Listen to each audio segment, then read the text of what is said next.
Hi, everyone. Can you hear me? Okay. Good afternoon. My name is Supriya Jha, and I'm the Global Head of Diversity, Inclusion, and Belonging for Nasdaq. Welcome. We have a very robust and packed agenda for the day, 90 minutes of content, followed by our closing bell ceremony. So I'm sure you're all very excited. And I won't take too long, just we'll go through some housekeeping rules. This program is being recorded and live streamed. So you're on camera, and our speakers will be on camera as well. We will have a panel discussion followed by a fireside chat, and there'll be some speakers in between.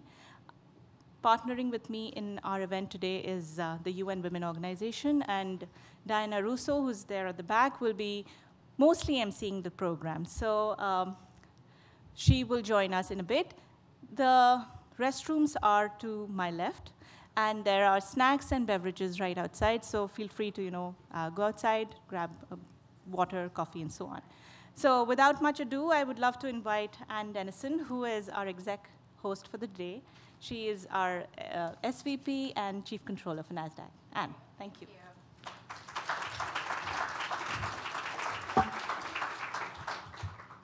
You took my first line. No, sorry, just kidding. So it's my great pleasure to welcome you all here today to our market site location in Times Square, the crossroads of the world. This conference is our 5th annual celebration on gender equality. The journey for us, as they say, has just begun, but we are glad that we are taking bold steps and that will only take us forward. Nasdaq has been working with the UN Women, the UN Global Compact, and other organizations to better grasp the impact and import of the SDG 5.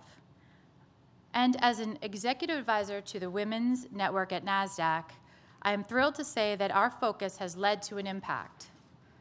We have seen growth in gender diversity in our executive and senior ranks and continue to support our stakeholders in their efforts to advance women, both in the workplace and in the communities we all serve.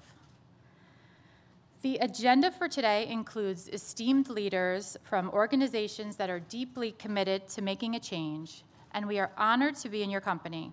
A special thank you to the speakers who made the time for the event today, and our trusted partners, Dow Jones, Diversity Inc., the hardworking UN Women team, Anna Falth and Diana Russo, and our very own diversity and inclusion team, whom without this event could not have taken shape. As today's program unfolds, I want you to notice something besides the very insightful dialogue that you'll hear from the panelists and leaders and experts. This room is full of potential advocates and connections, and so please don't let them fade after we leave. Let's keep them. So now please join me in welcoming Anna Kintap as she's moderating the next panel session with our esteemed panelists. Thank you. Today is Ring the Bell for Women Empowerment and Innovation and Gender Equality. Today we have moderator Anna Kintap, markets reporter for MarketWatch, and esteemed panelists Alicia Petros, Vice President, Diversity and Inclusion and Engagement for Hershey's Company, Wanda Hope, the Chief Diversity and Inclusion Officer, Johnson & Johnson, Sandra Taylor, Global Head of Diversity and Inclusion, Royal Bank of Canada Capital Markets, and Susan Keating, Chief Executive Officer, Women Corporate Director Foundation. And I know you want to know a lot about this panel, but why not? They will tell you themselves what are they doing and what are their passion, and mostly what their corporate efforts for gender equality and women empowerment. Thank you. Good afternoon, everybody, ladies and gentlemen, but mostly ladies. Let's jump right in now that you're already introduced. And I have a question for Alicia, Wanda, and Sandy right away.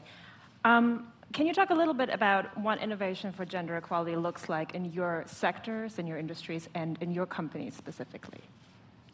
Sure. Yes. I'll be happy to start.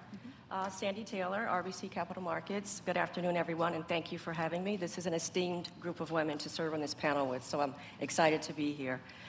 We in the financial services sector have done a few things, and I'll speak to something specifically that we've done at my firm, RBC Capital Markets, as an example of what we've done in terms of gender equality and innovation. One such thing is we launched an ETF, which is a fund similar to a stock, an exchange-traded fund. And that fund allows for investors to recognize companies that have excelled in the area of demonstrating gender equality. Some of the criteria that they consider is senior executive leadership composition as it pertains to women. RBC happens to have 50%. They also look at executive leader composition. That for women for RBC is 47%. And they also look at board composition. And our chair of the board is a woman, and the composition of our board is 42%. The other thing that I'd like to highlight that we've done in that category is to launch a group, a sustainable finance group. And that group is dedicated to ensuring that advice is provided to investors, to ensure that they have information as it pertains to portfolios for investing in environmental, social, and governance opportunities. And I'm mentioning those also in part because they were spearheaded and is now headed by a woman. Now, that shouldn't be a surprise, but what I will add is that that woman returned to work. She left work for several years and came back. So I say all that to say that when given the opportunity and given the platform and the runway and the support and the sponsorship, women can absolutely contribute to the business strategy and more so the performance of the business. Great. Wanda, do you want to add on? Yes, so hi everyone, I'm Wanda Hope, and I'm thrilled to be here with you all today and so excited to sit on this panel with these wonderful women and successful women. I'm with Johnson & Johnson. I've been with Johnson & Johnson for a really long time. I was born at Johnson & Johnson. But I've spent the bulk of my career actually on the commercial side of the business, leading sales and marketing and general management type positions. About 4 years ago, I moved in to be our Chief Diversity and Inclusion Officer. And as I stepped into that role, one of the things that we've decided to do to really kind of innovate both around gender equality and around diversity and inclusion overall is to really think about diversity and inclusion as a critical business priority, not thinking about it as activities or training or only around talent management. And so, we've really integrated how we think and how we act on diversity and inclusion into our critical business strategies, because we know that the more we have a workforce that resembles the diverse and multicultural markets that we serve, and the more that we create an environment that is inclusive and allows them to be energized and engaged and to have a voice and to fully participate, the more we drive innovation for the diverse markets that we serve around the world. And a couple of examples of how we're doing that is, we recognize, as I'm sure many people do, how unconscious bias may seep into our thinking a little bit. And we know it's embedded into our systems and processes. So we have lots of strategies around how do we mitigate this unconscious bias that's woven throughout everything we do at Johnson & Johnson. It's not just a training course. So, for us, it's how do we do performance management differently, and how do we bust and mitigate unconscious bias there? How do we do compensation planning differently? When we're looking at our businesses and we're thinking about the consumers that we serve or the patients that we serve, how do we integrate diversity and inclusion into our thinking so that we can better meet the needs of those consumers and patients in the external markets that we serve? So innovation for us is around innovating how we think about diversity and inclusion, how we treat it as a business priority and integrate it into everything we do, because we know when we do that, that actually drives innovation for the patients, consumers, and markets that we serve around the world, and that leads to bottom line business growth. Sandy? So I'm Alicia Petros, Vice President, Diversity, Inclusion, and Engagement for the Hershey Company. I joined the sweetest company on earth 5 years ago. Our company's 125-year-old mission is bringing goodness to the world through our iconic brands, our remarkable people, and our compelling social sustainability efforts. Our company was born from a relentless entrepreneur. So for us, like your company, innovation is not just essential, it is our foundation. We also believe in shared goodness, and our founder created the Milton Hershey School Today, that world-class boarding institution serves 2,300 underserved boys and girls every year. And the success of the Hershey Company funds that continued premier educational institution. So we're innovating for gender equality in several ways. We innovate for our consumers, our key customers, our key partners, and our employees. And for us in the consumer packaged goods industry, women drive 70 to 80% of consumer purchases. So for us, gender equality is essential. It drives creativity, productivity, and innovation. One of our best practices around continuing gender equity and empowerment is developing strategies that can result in moving women into senior leadership roles. The gender diversity of our C-suite is intentional. Our CEO and each member of our executive suite have committed to continue to increase the diversity of the functions that they lead. Notably, Hershey's made some progress, with results that we have 5 women on our board of directors, or 45% representation, 42% female representation on our executive committee, including our chief financial officer and our chief growth officer. Additionally, women run many of the top roles, top commercial roles in the organization, and females represent half of our total non-management workforce. For us, we recognize diversity, including gender diversity and inclusion, as a strategic advantage, and that propels our mission. But we also know that innovation is born from inclusion, and in fact, you need inclusion in order for innovation to be relevant. And so I think what's important for all of us is that when gender equality and inclusion are prioritized, innovation can thrive. I have a follow-up question for all 3 of you. Regarding hiring and retaining a diverse talent pool, what are the specific challenges that come up with that, and what are some strategies to manage them?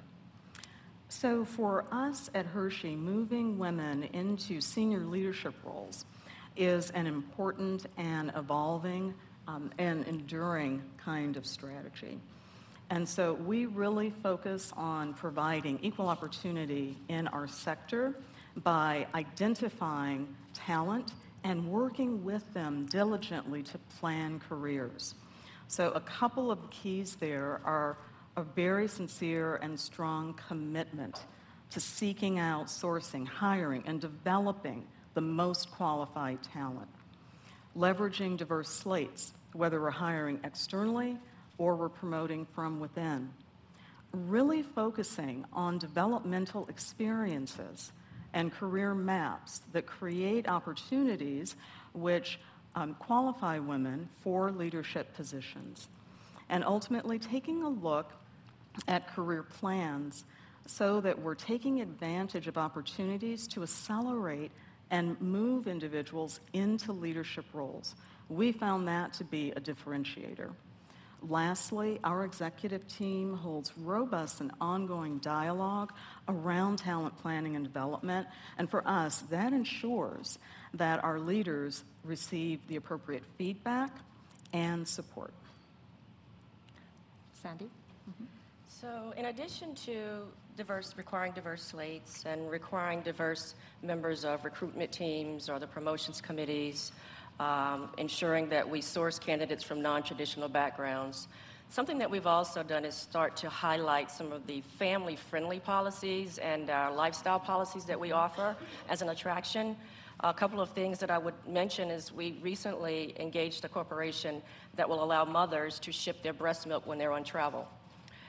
We've also done some great things as it pertains to new parents or adoptive parents, any parents, parental buddy system so that they can connect with a new parent and know some ins and outs and tricks of the trade of being a parent.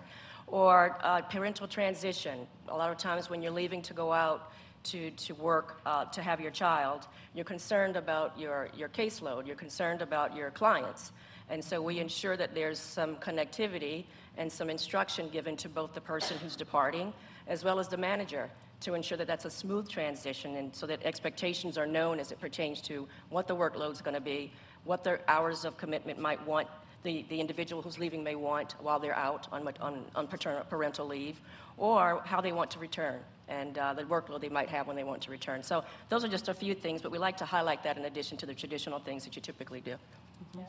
And yeah, and at J&J, you know, very similar. I think you have some great companies up here that are doing some very innovative things. But, you know, I want to go back to the question you asked. You asked about what is one of the biggest challenges around acquiring diverse talent or gender within our workforce. And I think one of the biggest challenges that we have is that we always think about diversity and inclusion around talent. And we need to think about it differently. We need to elevate the conversation so that it becomes about driving business success, as we've been talking about here. And as long as we continue to think about it's an initiative just around talent, and we're not linking it to how this really drives innovation within our organization and how it drives both top line and bottom line results, we're going to continue to battle this, I think, right? And so, you know, again, at Johnson & Johnson, we are thinking about it at that elevated level, and I think we've heard some examples here of how others are doing that as well. But to get to, you know, what are we doing about it, I kind of think of it in a couple of different ways. First, we have to build that pipeline to make sure that we have people that are prepared to come into the workforce. So at Johnson & Johnson, we have a quite significant effort going on around supporting and encouraging young women and young girls to go into STEM-related fields, because we know that we need engineers and scientists in order to innovate for the future and to continue to solve some of the most challenging health challenges that we have around the world. So we have a lot of initiatives going in there, and we're working with thousands of young women around the world, supporting them through their education as they enter into science-related fields. The second thing that we're really looking at is then how do we bring talent into the organization? And one of the things that we've done here is that we're using some artificial intelligence. So we recognize that there is bias built into our systems and our processes, and it certainly is built into our job descriptions, right? I mean, sometimes we look at job descriptions and you wonder, does this person even exist on the earth? Because we're looking for so many qualifications. And we also recognize that within job descriptions, there are certain words and phrases that inherently have bias against women. And so by using this, and these are words like when we say we're looking for a superstar, or, you know, or a rock star, or if we had a job description that had, you know, 4 things that were mandatory to have, a woman would look at it and say, you know what, I'm really good and I'm expert at number 1, I'm expert at number 2, I'm pretty good about number 3, don't know that much about that number 4. I don't think I'm qualified for this. Whereas a man will look at it and say, I'm expert in number 1, I'm expert in number 2, I'm pretty good at number 3, and I don't know anything about number 4, I'm going for it, right? And they will apply for the position. So what this artificial intelligence allows us to do is to upload our job descriptions, and it literally highlights phrases that may have inherent bias in it, and it gives us options of how to reword it. And through doing that, we have increased the number of women that are applying for jobs, and more importantly, we've increased the number of women we're pulling through that job application process and hiring more women into the organization. And then I think the third thing that we have to look at is what you were talking about. How do we support women by surrounding them with all of the right resources to be successful? And so we're doing lots of things there around flexible work arrangements. We also are shipping the breast milk. I think that's a fabulous program that really is helpful. How do we put the right policies in place? And also, how do we create that inclusive environment where women can really thrive and advance and develop them? Yeah, great. And adding on to that, one thing that I think is really pivotal is co-creation, so Yes. involving women in designing the solutions. So we have our first female CEO in our 125-year history, and Michelle Buck views her role as the Chief Energy Officer in the organization. And so I wanted to highlight that, like your organizations, we leveraged our Women's Business Resource Group to do some of the benchmarking and program design for our suite of flexible work practices that we call Smart Flex. that allows people to show up, do their best work, where they do their best work, when they do their best work, using the technology that makes all of that flexible. So I think women are here, women are in our organizations, women want to progress, and we need to involve them in the solutions. That's fantastic. Susan, let's turn to you and to corporate boards. We know that many boards still lag behind in terms of diversity, gender equality. What are some approaches that are being used to promote the value of such diversity in the boardroom, and what is Women Corporate Directors doing? Absolutely. In that respect? This is such a pleasure to be here. Thank you so much. And I love all of the energy around what's happening in these wonderful companies.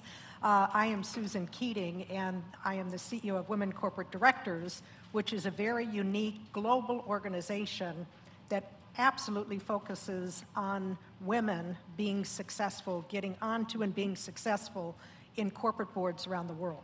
So as an example, we have 80 chapters, we have 2,400 women, and those women today either serve on public company boards or very large private company boards. So WCD, we have been around now for almost 18 years, and we have seen progress, whereas it was just going back a decade ago, for the S&P 500 companies in the US here, we had about 56% that had 2 or more women on boards. Today, 87% of those companies have 2 or more women. But having said that, and I have all kinds of stats that I could share with you and won't bore you with, we are moving at sort of glacial speed. We have things that we need to do to really sort of break through.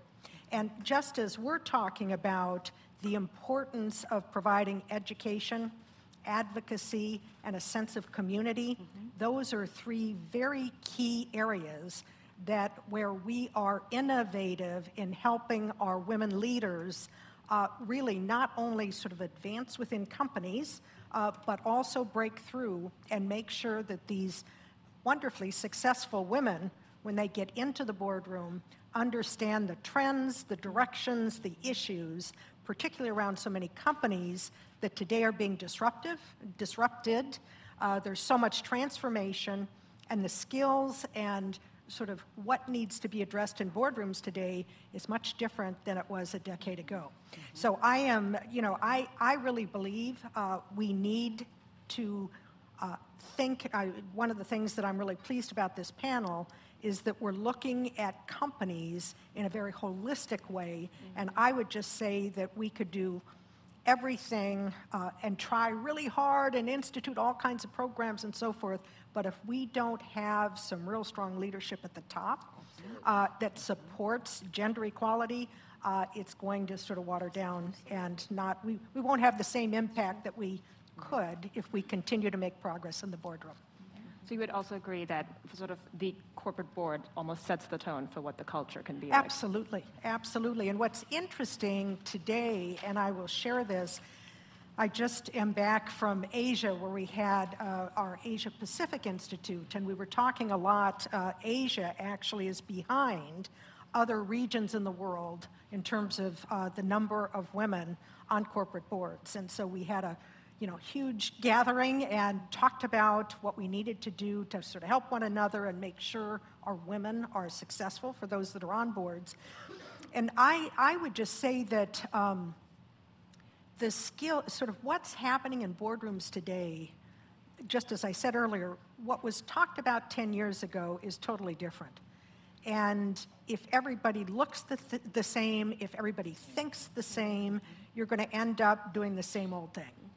And fundamentally today, we know, take a look at any industry, there is huge change taking place, and we need the most diverse, the most sort of challenging thinking to sort of figure out how to make decisions on behalf of companies to ensure that they are relevant, successful, and viable in the future. So we're seeing more emphasis on, just as you were talking about STEM and so forth, we're seeing much more emphasis on women that have backgrounds in technology, in math, in specific sort of industries. Again, this is different. In the past, when recruiters would go out to fill a position in the boardroom, they would generally look at the CEO population and recruit current sitting CEOs. Today, that is happening, and those were predominantly men and predominantly white men. So today, that is changing. In fact, if you take a look, Spencer Stuart, the search firm, just released a major board index, and so you can get all the specific details.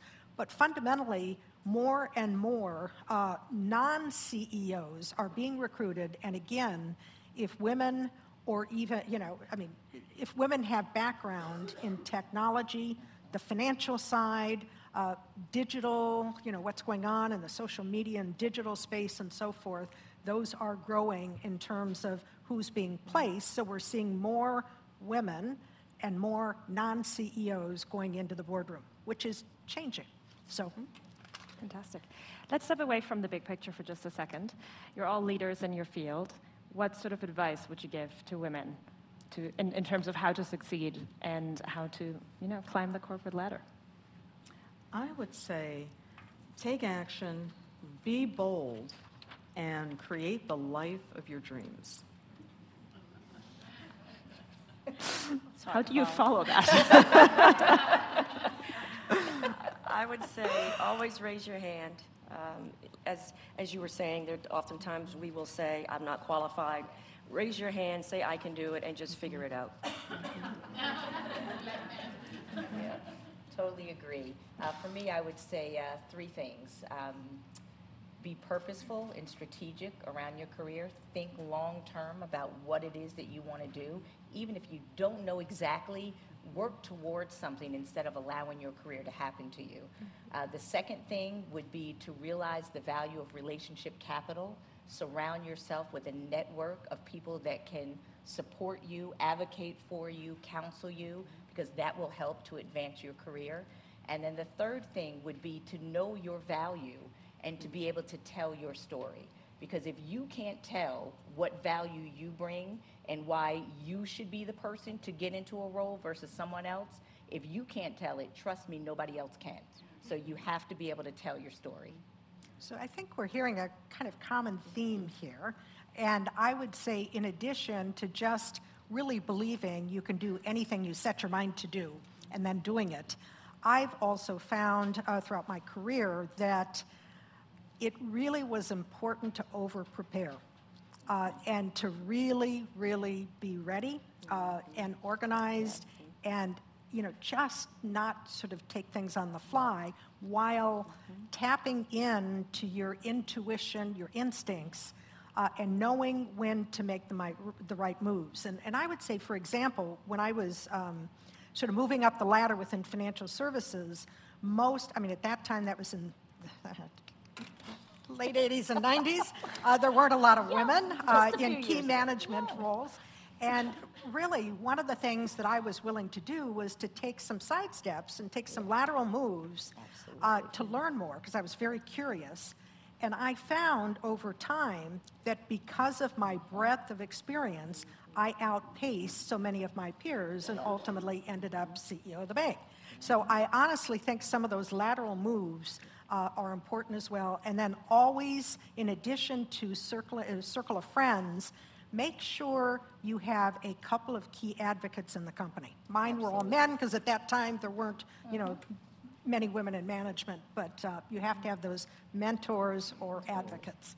Totally support that, yeah. And I found the same thing in my career, that I did a lot of sort of lateral movement that helped to accelerate me. The other thing, and I'm sure you all have had this as well, was being willing to take a little bit of risk, right? Like stepping into those positions, like when you step into a new position, you should feel that knot in your belly. You should feel uncomfortable. If you walk into a position and you feel like, I got this, I can do it from day one, that's probably not the right position, because you're not stretching and growing yourself and you're not challenging yourself. And the more you can do that, the faster you'll accelerate your career.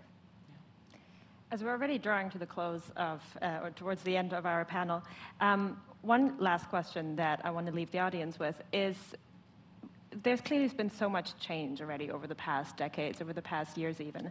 What do you think is the biggest challenge that will come at businesses in terms of gender equality and diversity over sort of the next 5 to 10 years? Like, what's the next frontier, so to speak?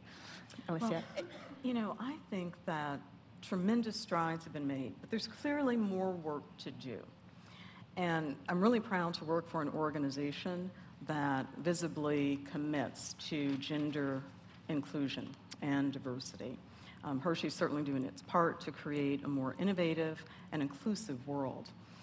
My hope is that all of us collectively as a society create such momentum and impact that we're able to reach gender parity in corporate leadership for women, not by 2030, but by 2024. Yes, and just to follow on that precisely, we have a momentum now, I'd say, that we've started finally a momentum. And what I would say is corporate America, just be ready, because we're on our way, and just be ready, because once we get this innovative mindset and this inclusive mindset more pervasive in corporations, where we are allowing women to blossom and grow and excel and perform and contribute, there's going to be a lot more to come. So the corporations need to be ready for it. That's my advice. Absolutely, totally agree. And when you ask about what are some of the challenges that we anticipate, we see how businesses are being disrupted daily, right? I mean, the way we bank has changed over the last couple of years. The way we purchase anything has changed, right? I mean, I don't know what I would do if I got home and there wasn't an Amazon box sitting on my porch, right? Every day there's a box there, right? But the way we consume things are changing. So, I think we need to be prepared that industries are going to continue to get disrupted. The pace of change is going to continue to accelerate. The way we consume information, the way we purchase is going to shift. So the more that we can understand how some of those changes may impact our business and prepare ourselves individually to lead in that change environment and to be prepared for some of the things like you talked about, social media, technology, STEM, I think the more successful we can be and the more we'll see women advance in the workforce. So just to kind of capitalize on that, I would also say that in addition to preparing women for the C-suite and board positions, which is critical, I made the comment earlier that we've been making progress, the number of women on S&P 500 boards. At the end of the day here in the US, we represent 24% of the board seats. And part of the challenge, and one of the bigger challenges for us, is that there are seldom term limits with these boards. And in fact, we are raising the age to retire off of these boards. So there's this block. Most of the women that are getting placed today, most of the women getting placed are because they are adding a position. It's not because folks are transitioning off. So we need to sort of demyth, the whole notion that there's not talent and we need to get aggressive. We can talk another day about WCD has lots of ideas. We're getting very innovative of how to approach this, not only in the US, but in regions around the world. And I just think the biggest challenge is if we don't have it at the top, we don't have the diversity and inclusion at the top, again, it's just going to water down our efforts. So thank you. Indeed, we could probably talk about this for the rest of the day if we had the time, but I'm afraid we're out of time now, so I want to say thank you again to all of you, Alicia, Sandy, Wanda, and Susan. Thanks very much for having the time. Thanks for having me. Well done. Thank you. Because I'm a father of 3 daughters. May I first warmly thank the organizers of this event, both here in New York and at similar events across the globe, including UN Women, Sustainable Stock Exchange Initiative, the UN Global Compact, IFC, Women in ETFs, and the World Federation of Exchanges. Ringing the bell for gender equality has become a visible and audible fixture in the gender equality calendar, and an increasingly popular one, with over 60 stock exchanges set to participate this year. In a world where violations of the human rights of women are all too commonplace, all sections of society need to stand up for gender equality. Today's event sends a strong signal about the commitment of the private sector to play its role in advancing gender equality and sustainable development. And that not only makes sense because it is morally the right thing to do, it also makes sense in business terms. The European Union is an active supporter of the women's empowerment principles, which set out a blueprint for fairness in the workplace. And we commend those who have embraced these principles, including Nasdaq, and encourage business leaders to use the 7 principles to empower women at work, in the marketplace, and in the wider community. The EU is supporting a wider range of programs with these goals in mind. A good example is the We Empower program that we have launched with the UN Women and the International Labour Organization, the ILO, to promote women's economic empowerment at work through responsible business conduct in G7 countries, which includes work on incentives for the implementation of the 7 principles. The EU is also working to diagnose and address the challenges that exist within our own borders, because it's not perfect in the EU either. From disparities in earnings and the representation of women on company boards to the underrepresentation of women in parliaments and persistent violence against women. The theme identified by UN Women for International Women's Day 2019, Think Equal, Build Smart, Innovate for Change, succinctly encapsulates the mindset and approach which we all need to adopt, whether we are working in the public sector, in the private sector, in the business community, international institutions, or civil society. And I will end with a quote by the great Oscar Hammerstein: "A bell is not a bell till you ring it." The EU looks forward to continuing to ring the bell for gender equality with all our partners until we secure the lasting change that the world badly needs. Thank you.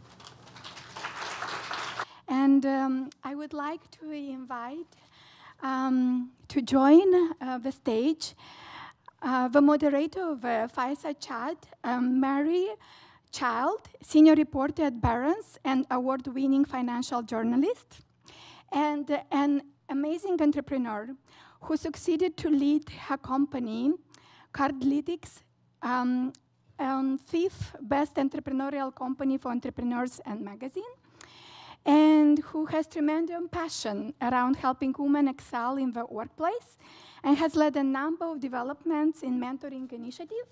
And I'm sure she will tell us a little bit more about that. Please welcome Lynn Loeb, Chief Operating Officer and co-founder Cardlytics. Thank you. Okay, so thank you all so much for being here, and thank you, Lynn. This is very exciting. So Lynn Loeb is the COO and co-founder of Cardlytics, which helps companies target marketing and measure the impact of that marketing as well. And I'm so excited to hear your perspective, too, because I love hearing the kind of diversity and inclusion aspect, but from someone who's a co-founder of a company, how you build that in from day one, if at all possible. Yep. You know, these two things can work in concert, and so I'm very excited to hear that perspective. And we will do a Q&A towards the end, so if you have questions, please hold on to them. They'll be coming around with the mic. So first, can you just tell us a little bit about Cardlytics, what it does, and why you started the company? Yeah, so Cardlytics is a data and analytics platform. It's a platform built to serve marketers. The foundation of our platform is consumer transaction data. So we partner with banks, and we get access to every single customer's transactions. I probably know where and how most of you spend your money. We use that data to help marketers find better audiences of people and bring really relevant marketing to them. There's no better predictor of what you're going to buy in the future than by understanding what you buy in the past. And I, of course, see that. We see over $2.4 trillion of purchase data a year. The other important thing that we do for marketers is we sort of close the loop. So consumers' eyeballs have all gone digital, but yet 92% of purchases are still made in stores. So we help marketers understand, is their digital advertising actually driving purchases in the store, because we see all of the transaction data to really close that loop for them. To try to make it real, how many of you bank with Chase, as an example? So we are Chase Offers. Go use it. How many of you bank with Bank of America? We're Bank AmeriDeals, as an example. Go use it. I won't keep asking questions, but we work with most of the large banks in the country to really bring this innovative marketing platform to their customers And from a customer perspective, we help you save money. We take the advertising dollars and we take some of that and actually convert it into an incentive for you to save money on the types of things that we're advertising to you. And that money is automatically deposited to your bank account. So we really have created not just a company, but we've created an industry. And lots of people thought we were crazy 10 years ago when we had this idea, but you fast forward to today, and most of the major banks, not just in this country, but actually in a lot of the European countries as well, work with us on this initiative. Wow. I just used one of your discounts great. offers like 2 days ago. Yay. So thank you for that. Makes me happy. Looking forward to my 15% coming right back. So you mentioned that you started this a decade ago, and that was a very different era already with respect to what we're talking about today. I can only imagine that trying to raise like venture funding at the time was bananas.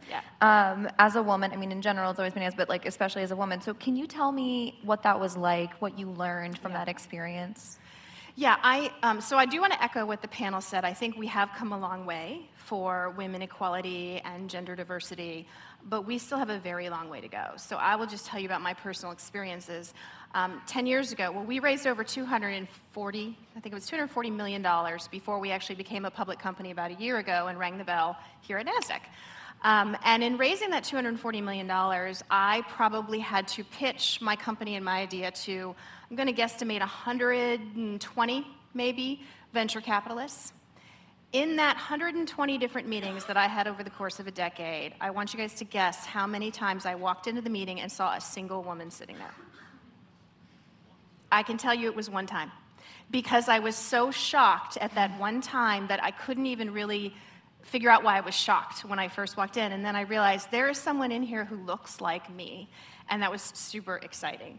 But there is a real need. I do think that women are making a lot of presence on corporate boards at sort of the corporate America level, but when it comes to women building their own companies, there's very few who do that. And I think one of the root causes is most of the people who are funding these companies are men, and white men. And it's really hard to walk into a room and pitch not just your idea, but your whole sort of way of, it's your idea, it's your baby, it's your company, to a room of white men. And I was joking with Mary earlier, I had this thing called my smart glasses. And I always knew I was going to walk into a room of white men, and I do sometimes look, well, 10 years ago I looked a lot younger, let me just tell you that. You get a lot of gray hair when you build your own company. But when I looked younger, 10 years ago, I would wear my smart glasses. And I would only wear black because I was doing anything I could to try and look more like them and blend in more like them.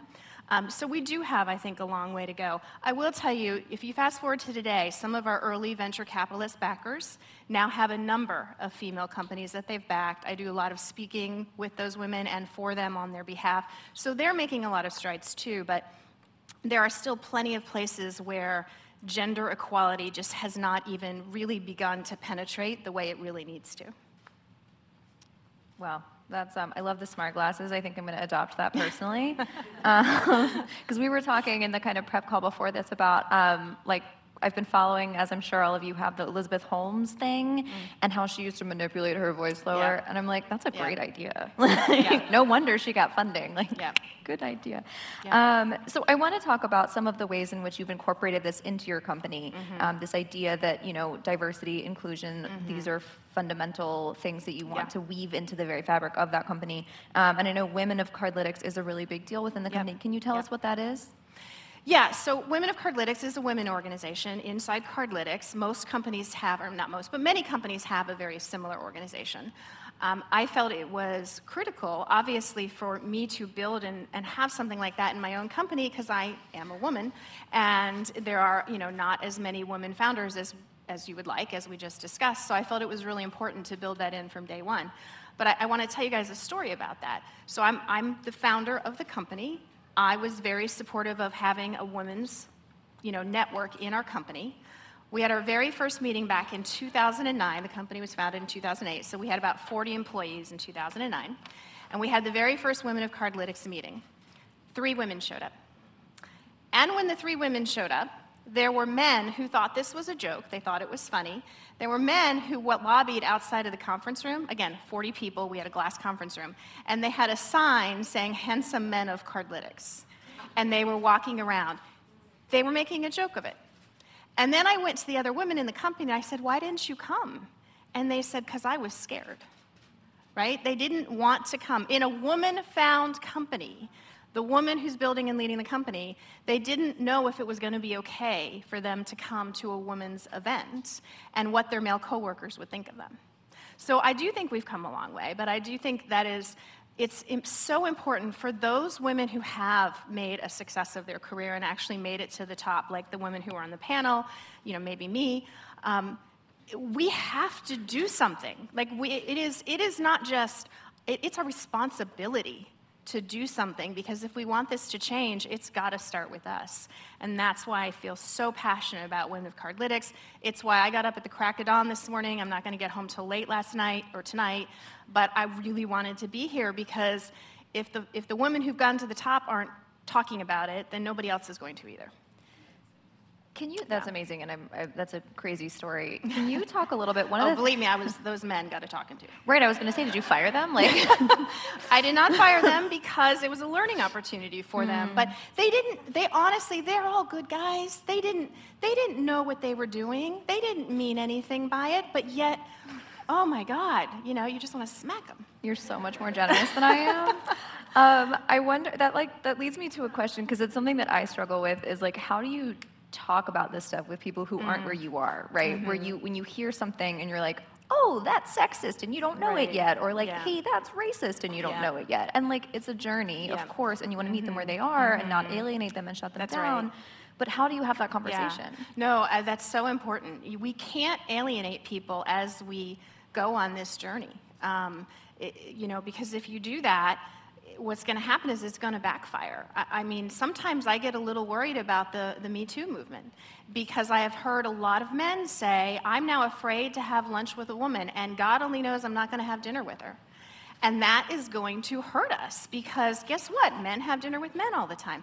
So we have to be careful, and I'm not saying that the Me Too movement is bad, I want to be clear, but we just have to be really careful. This is about bringing men into the conversation. And when they come into the conversation, they are going to say something that on the surface feels stupid or feels like something you shouldn't say, because they don't know, because they're learning. Just like we don't know when we're going into a room of all, you know, in my case, maybe if I go into a room with all Indian people or all Asian people, I will say something stupid, I'm sure, because I don't know. And so we can't make people feel bad when they do that. We have to bring them into the conversation, and we have to help them learn in a way that is not threatening, embarrassing, you know, demeaning to them, no matter who you are. And you go back to that sort of Women of Cardlytics example. Well, I was super annoyed with those men. They all still worked there for many years after. I talked to each of them individually, and I said, let me help you understand how that felt, right? But you can't alienate them, or it's going to backfire on us. That's, I think you're probably correct in much of that. It bothers me because it puts the burden back on us, on people of color, on women to like do all this work and like do a lot of hand-holding. But at the same time, like I kind of feel the same way. I don't really know how else to do it. And I've heard a lot of the same like Me Too backlash, and it's extremely aggravating, because especially they'll be like, oh, I can't have dinners with women anymore. And I'm like, oh, well, that must be great, because all your dinners must be free now, because I'm sure you're doing the exact same policy with the men that you're mentoring. Like, you don't have any dinners anymore. No one responds right to that. I'm working on it. So why does this matter so much to you? I mean, we've heard a little bit about the business case, and I want you to kind of unpack that a little bit more from your perspective as well. Why this is so important to emphasize, to make sure that women excel in your company and people of color and et cetera. Look, it's all about diversity. I don't care if it's women, men, people of color, people of different sexual orientation. It's all about diversity. And the reason it matters is because you cannot innovate if everybody in the room thinks the same. All of the entrepreneurism that's happening in this country, all of the disruption that's happening, when you think about the Amazons of the world, and you think about the fact that I have access to how you guys spend your money through productive partnerships with banks that would not have happened 10 years ago. There is disruption happening everywhere. There is no way that you can build a company and have truly innovative ideas, people, innovative things happening in a company if everyone comes from the exact same background and perspective. It's impossible. So it is common, it just makes It's business sense. This is really pure capitalism at its finest to make sure that we have true diversity across the board. Otherwise, you're never going to innovate. You're never going to innovate. And that's why it's important. To me, it's just, you can put a business case behind this as easily as you can put a business case behind, am I going to go sign the $2 million contract with, Tony's next door, or whatever it might be. Could be. That Yeah. looks Could fertile be. ground. Yeah, he could be an advertiser in our chat planner. So how do you foster that environment? Obviously, it's talking to those men outside with their little pickets. That's great. But how do you, aside from these bilateral conversations, how do you make things feel safe and make the environment conducive to that? Yeah. I think it's different in every company. Like, I was listening to some of the policies that some of the larger companies up here have, and I was like, some of those are fantastic, and I want to take them back, and some of those would not work in a smaller company just because of the nature of how companies work. So I think it's different in every company, and I think that's the important thing. You have to understand the audience that you have, and then you have to figure out what is the right way to really get this audience engaged and motivated into the conversation. So at Cardlytics, most of our activities around anything that is not pure work is employee-led. So we have Women of Cardlytics, we have health and fitness, we have our own band called the Redeemers, we have a brewing club, we have because when you redeem an offer, for those of you who've ever used our program. That's great. I could go on and on with the things that we have, but they're all led by employees who are bringing their own passions in from the outside. Because the reality is we spend most of our waking hours at work. Think about that for a minute. You will spend most of your adult life waking hours at work. So if you can't bring what you love and what you're passionate about from outside work in, you're going to be miserable. And also, if you can bring what you love from outside work in, then you have more diversity by definition, because I don't brew beer, but we've got a bunch of people who do, and guess what? It's actually a really scientific kind of thing to brew beer. And so, you end up learning about, they actually literally take some of their beer brewing tips and bring it into meetings about how can we figure out how to manipulate this data differently. Like, so I think that's the way that you do it, is you really let employees bring their passions into the work environment and make it work for them, and then you can have good conversations about anything, even though it's difficult, because people want to be there. At least that's how we do it at Cardlytics. Yeah. Do you have any kind of best practices that you've learned, that like tips for people, practical things like we were talking about that you can just take into the workplace tomorrow? Starting these groups, employee-led groups, that's a great idea. Yeah. Not picketing meetings, that's another great idea. Are there any other kind of off the top of your head? There's so many ideas. I just really think it's, like I said, it's about really just letting people be people at work. You can't be different at work than you are at home, or if you are, you're not going to be happy long term, and you're not going to bring your best thinking, and we're not going to have diversity, because, so I just think that's the key, is let people be who they are at work just as much as they can be who they are at home. That's great. You already kind of talked a little bit about why women are so underrepresented as entrepreneurs, but I was wondering if you could talk a little bit more about that. Obviously, from the funding perspective, women had been less represented and still are. Yeah. Where else do you see that manifest? Like, how does that show up as an entrepreneur? Did you run into obstacles you didn't expect, or did people, was it an expectations question?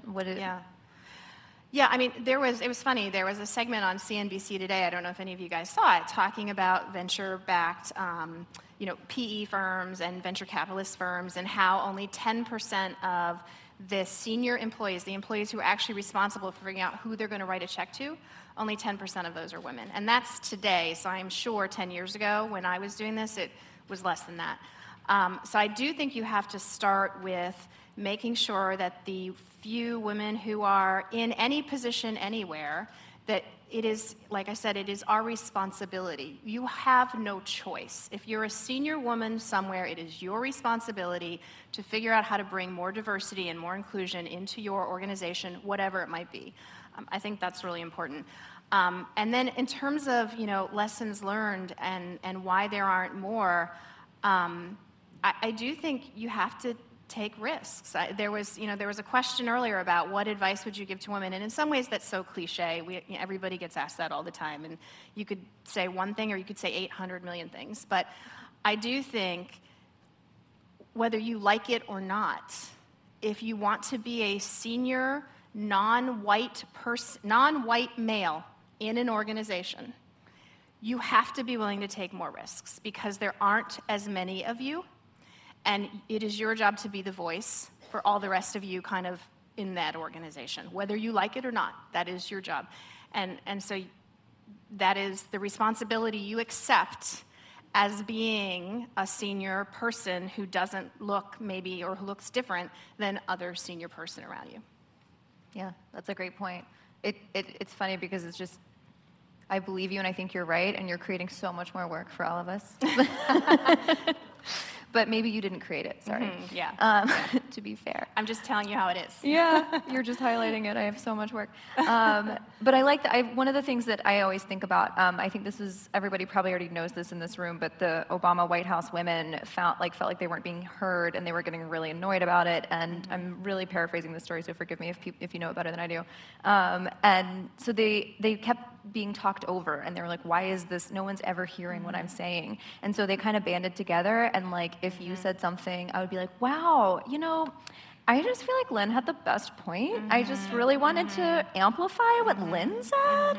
And then they magically became more heard. So there's this like, I don't know, they're writing articles now about the cliques in Congress, which I find that so cute, but that's one of the ways that you have to keep it front of mind and consciously go out of your way, like you're saying. Yeah, you do. It's women's jobs to elevate other women, and it's just like it's an Asian person's job to elevate other Asians. I mean, it's just part of what we have to do. And across all of that, absolutely. Across any sort of diverse category. So. I know you said this was a cliche question, but I'm going for it. What advice would you give to other women to succeed? Yeah, let me take that advice as an entrepreneur, because I'm actually more passionate about being an entrepreneur than I am a woman. I just happen to be a woman entrepreneur. So for any of you entrepreneurs in the room, the first piece of advice I would give you is no one is going to believe in your idea like you do. Because that is by definition what an entrepreneur is, right? Everybody told us we were crazy when we said we're going to march into banks, we're going to get access to all their customers, we're going to access all their data, and we're going to start advertising through banks. I got kicked out of every single bank in this country, and actually several in Europe too. So no one's going to believe in your idea like you do, but you have to know when you've got to pivot. And that's the single biggest mistake I think most entrepreneurs make, is you so believe in your idea because no one else does, right? But you don't know when and how to pivot and when to let go of certain parts of it, and that's why so many entrepreneurs fail. I don't know, there's no secret answer to tell you exactly how to do that, but just know what you have to do every day is say, is this a moment where I need to pivot, or do I need to stay course? Because the initial idea usually does have to take a pretty dramatic pivot over time before it is fully baked and ready to go. The second piece of advice I would give to pending entrepreneurs is whatever amount of money you think you need, take that, multiply it by 10, and you might be close. You might be close at that point. But I'm very serious about that. It does usually take a lot more money than you think, and that is also one of the biggest reasons that small companies or venture-backed companies fail, is they actually run out of money before they can fully get that idea exactly right. And so just really think about that before you start a company. And wear your smart glasses. And wear your smart glasses. That's good. I didn't wear them today. I didn't need to. You look smart anyway, so it's a safe room. Does anyone have any questions? Do we have any questions from the audience? Yeah. So as a relatively new entrepreneur. Congratulations. Thank you. I left very senior roles after 20 years in financial services. Yes. I did the same thing, by the way. So very excited to do that. Yep. But one of the questions, and I was going to ask it to the other panel, but I'll ask it to you. There's an issue because you have 1,800 new businesses started by women a day. Yep. 5 times faster growth than men. Yep. How do we keep women in the workforce versus everybody just pivots and leaves? Because generationally, I'm a Gen Xer. Yep. The Gen Zs and the millennials are much easier to say, I'm going to try something new. So how do we create practices? Yeah. And you're an entrepreneur, but now you have a developed company. Right. I've got 440 people I need to keep. Yeah, exactly. So women in particular. Yeah. So how do you think companies should look at investing in their women in a different way to keep them in the workforce? Yeah. Well, it's interesting. Let me spin that question slightly differently. Another possible piece of advice I could have given women is don't quit. And when I say don't quit, I literally mean don't quit your job. That's what I literally mean. Too many women just sort of give up. You know, you either, it often happens when we have babies. I'm going to be real here, right? You have a baby and you just sort of go, this is hard, so I'm going to give up. But sometimes you just quit because you have a male boss and he's a real jerk, and instead of trying to do something about it, you say, I'm just going to take a pivot and I'm going to go start another company, or I'm going to quit in some other way. And so I do think we have to make sure that we help women and recognize when they're at that point where they want to quit for whatever reason and reach out to them and sort of try to engage them. And I like I said, I do think it often happens when they're at childbearing age, or you can see it when they have either a boss or a coworker who you can see is driving them crazy, right? And you can see it, and when that happens, how do you reach out and how do you sort of help them? But the other thing I would say is, and this is the real problem, yes, women are starting businesses at a much faster clip than men, but they're not getting money. The money is still going to all the men. And I think it's because women don't actually know, for whatever reason, how to access that money, probably because it's still predominantly white men who are in charge of it. And so we need to do more to teach women about how do you actually go raise money. I literally sit down with women entrepreneurs and I say, show me your pitch deck. And I take a pen and I go, no, you know, and so we have to, it's a skill, but it's not a skill that is, there's very, like I haven't seen lately, but I don't think there's a lot of college university classes on how do you raise money from venture capitalists. So we've got to teach more of that. And again, it's why it's incumbent on women who have successfully raised money need to help other women understand how do you do this? What do you say? What don't you say? What you don't say is almost as important as what you do say. And so we have to do, you know, more of that. That's what I would say. Just to piggyback on that real quick, that's like a great way too that dudes can help. I know we have a slight slant in the audience in terms of a gender split, but but I feel like that is a good, and for women entrepreneurs, it's obnoxious, but like it again puts it on you, but you can also ask and not be embarrassed to ask because you know the dude entrepreneurs are asking. Right. Yep. Agreed. Other questions? Yeah.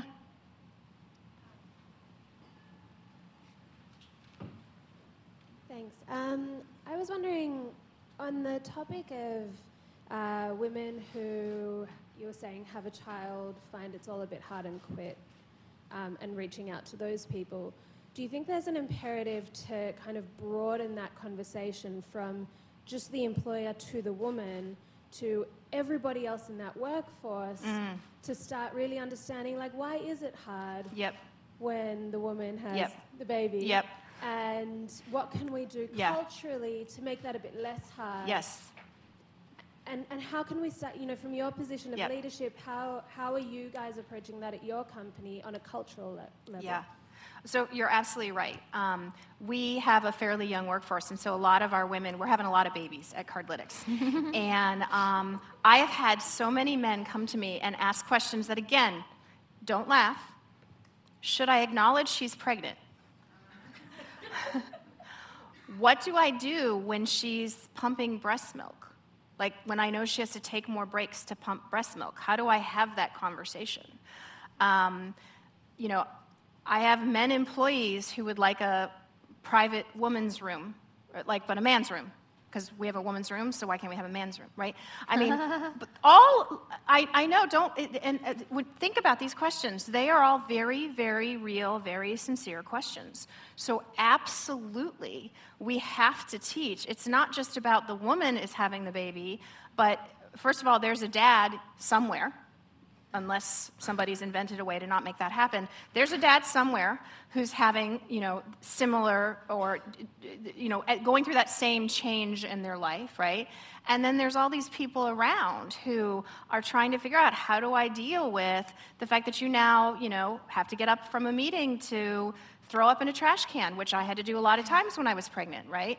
And so yes, you have to figure out how to, it's all about making everyone feel comfortable asking the questions, understanding each other, even though it's going to be awkward. I mean, I guess the one thing, and I'll end with this, men and women are different. Like, sometimes I think what we've done is we've tried to, when women have gone into the workforce, we've tried to be like men and act like men. And the reality is we are different, and that's okay. So there are things men are better at than we are. There are things we are better at than men are. That is just the way it is. So let's talk about that openly. Women have babies, men don't. Let's talk about that kind of stuff openly, even if it's awkward, even if it's uncomfortable, even if somebody says something that is technically racist or stupid or sexist or whatever it might be. Many people are still coming from the right place, they just don't know how to do it. So we have to start having these conversations. I also just want to interject a tiny thing. I noticed on the earlier panel, you said parental leave. You were very careful to say parental leave instead of maternity leave, or that's huge. Because then you're decentering. It's not just a woman's experience, it's a family experience. And to gender it and to put it entirely on half of the population makes absolutely no sense in this day and age, and actually is mean to all the dads out there. So, which there are plenty. Yeah. So that would be I think we have to wrap it up, but this has been super fun. Thank you so much. This has been really enlightening. Yeah, I've really enjoyed talking. It was awesome. Thank you. Thank you, Zach, and you are Numan. And this is a set of 7 principles that guide the business on how to empower women in the marketplace, community, and workplace. And I would like to invite our partner in crime in this journey for some closing remarks. I would like to invite Lila Kalbasi, Chief of Programs, UN Global Compact, to join us with some remarks. Thank you very much, and good afternoon. It's a great pleasure to close the Ring the Bell for Women Empowerment celebration today, and thanks to Nasdaq for hosting us. There are many of these Ring the Bell events happening around the world. The numbers just came in. It's over 80 of these celebrations happening in the month of March, so it's pretty amazing. Today's event was very special and very inspiring. I rarely actually sit in these types of events where it actually feels like a therapy as a working mom, I have to say. And I've been thinking a lot about the issue of how to deal with career and having kids. And after 5 years of really, conversations with myself, I think the real clue to that is to bring the dads in the conversation. So next year, I'll bring my husband to this event. So at the Global Compact, we firmly believe in women's empowerment. We have launched together with UN Women the Women's Empowerment Principles that help companies guide their actions in terms of gender equality in the workplace, in the marketplace, in the community. Unfortunately, we know that the gender equality agenda is not progressing fast enough. Every day there is discrimination against women, and it holds everyone back. We provide a lot of tools to help companies deal with discrimination and gender equality. We produced a gender gap analysis tool, and this is a very pragmatic questionnaire that helps you assess and benchmark yourself on your performance on gender equality. So we invite you all, we invite every company, every investor, every stock exchange to take the tool and to come on board to advance this agenda. I would like to make a point about the financial markets in particular, since we're at Nasdaq, and the financial markets are at the heart of the movement towards achieving gender equality and Goal 5 under the Sustainable Development Goals. Today, there are 90% of the world's listed equities that are members of the Sustainable Stock Exchange Initiative. We're one of the partners for this initiative, and we encourage all of the exchanges around the world to have guidance for their listed companies to disclose sustainability information. And the thought that I would like to leave us with is to imagine what the world would look like if exchanges and regulators would come together and would put requirements for each of the listed companies to have information disclosed on their performance on topics such as board diversity, equal pay, social protection, legal protection for women. I think that would be a game-changing agenda, and that agenda, it's really down the line, but it starts today. It starts with events like this, celebrating women's empowerment. So thank you again all for being with us today, and thanks to Nasdaq and our partners, and let's ring the bell.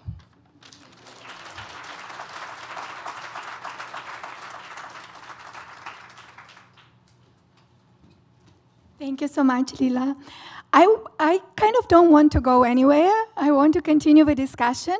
So how about to take several minutes to continue some of the thoughts that we have over coffee, and then to move slowly but surely to the closing bell ceremony, where we will be joined by Nasdaq host Ann Dennison, Senior Vice President and Controller, and our own Åsa Regne, Assistant Secretary General and Deputy Executive Director, UN Women. So please enjoy the celebration. It's not yet, it's not the end. Thank you so much for coming. Thank you to the panelists, to the speakers, and to the moderators. We really enjoyed today, and the celebration continue. But please, one important moment. We go down to the closing studio for the bell, 3:30. Thank you, everyone.